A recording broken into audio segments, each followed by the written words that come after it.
Good morning. Well, now that we've had a rant and gotten that shit off my chest, even though I'm still not done, nothing is free, except this video for you guys today. Go to the gas station, want air in my tires, got to put a loonie in. Used to be free, but anyway. Let's see what Mr. Bruce is up to. So we got a guy, brings us usually once, twice a year. He restores old gas pumps, so that's what we got going on here. He brought us some gas pump skirts. So Lisa did an awesome job sanding and prepping them, and then Bruce got in there and primed them, and then he gave it the final prep, or he's going to give it the final prep for paint. Got the gas tank hanging up for the 36 Ford rag top we're working on because this guy wants it nice. We had to do a little bit of body work on it. Camaro doors. Let's see, Bruce just got those finally in some primer there. We got the little 52 Pontiac in here. Now this gentleman, if you remember, he brought it in just for my fingers painting. He wanted us to weld in new lower front section of the quarters, new inner and outer rockers, place a couple little areas in the floor. And he wanted all the holes in the firewall filled in because he's kind of building like a, oh god, what would you call this thing? Not a street rod, maybe some people would, but anyway, a resto rod. So he's going to put up modern heaters and stuff like that, so the existing holes aren't going to fit the newer stuff. So we're just doing the body work down on the lower halves wherever the welding was done. Then we're going to put it in primer, and then this gentleman's going to take it from there and continue building till he's ready to do more. So you can see Bruce is working away in there. His bay's getting pretty jammed up. Shit, he's right up against the bench right here. Look, he's got the Pontiac, he's got a 62 Vet on the go. He's getting there, he's keeping him busy. That's good. GTO. Hill 64 GTO, all covered up in plastic. We wrapped it really good. We taped it all off. We don't want to get nothing on there. Because as you can see, if you can see through the plastic through there, we've painted it back the beautiful silver. Now that is not the factory color for this car. It is a factory color, but not for this car.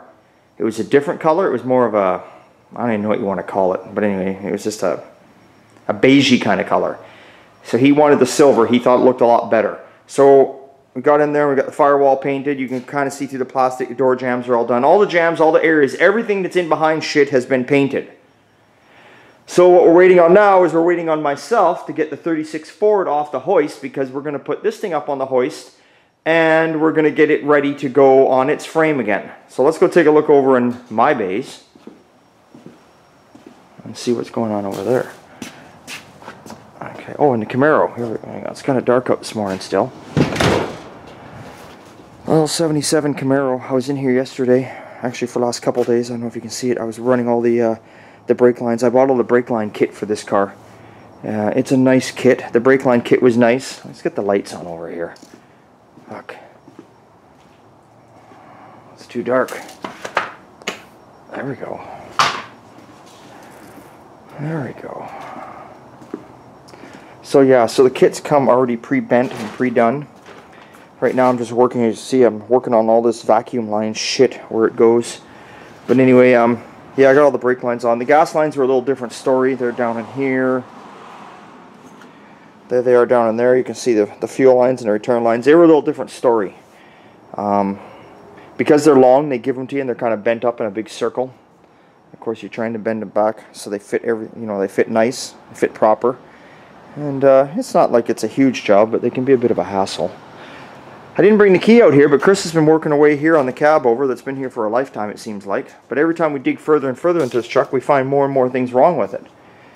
But, you know, it's one of those things. But anyway, you can see the door handles are missing. I showed you last time. Chris actually yesterday had all the bear claw. He's finished off the bear claw latches and he hooked the battery up and he had all the poppers working. They worked awesome. So that's good. The doors are popping, open and closed. The headlights were on. The signals were on. He had all that kind of stuff working.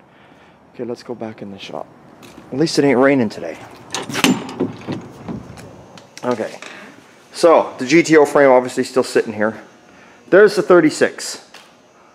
36 is right there waiting. As you can see, I got the frame right down below it. Been putting all the stuff on. The shocks on. You know, got all the brake assembly pedals and all that kind of stuff on. Obviously, wishbones are on, of course. Rear axle's back in it. So, it is getting ready. So Lisa yesterday, while she was here, she was starting to put all the mounting kit on for me. All the little cork mounting kits and the proper rubber kits. We bought a nice kit. Actually, it's a kit that actually came with instructions. A lot of times you buy these kits and they're just like, here you go.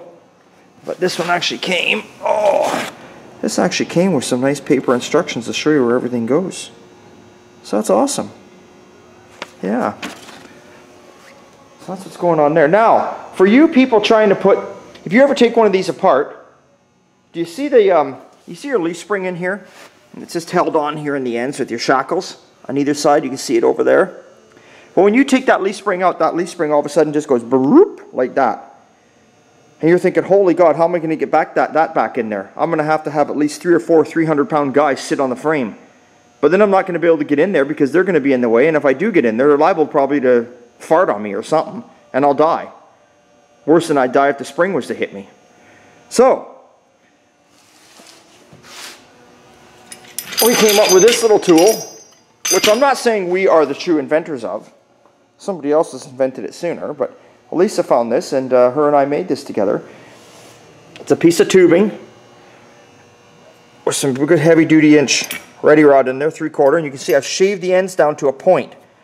And what I've done is you got a piece, I believe this piece of tubing I got is 32 inches long.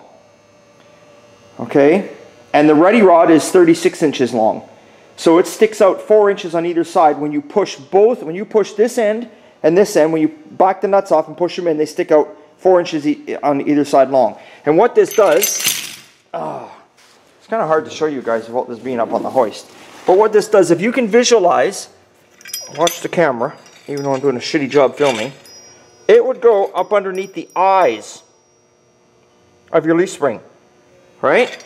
So you're going to have this rod is going to go, watch the finger, from this eye all the way over to the eye over there.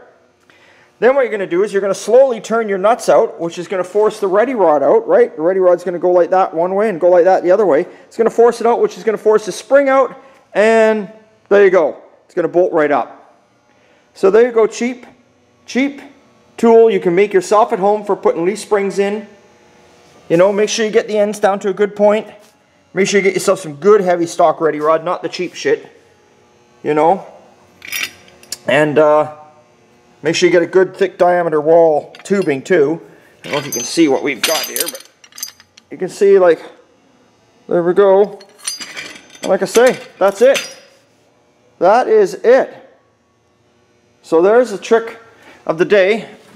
Oh, have to excuse me, guys. I pulled something in my back, so I've just been screwed for the last couple days.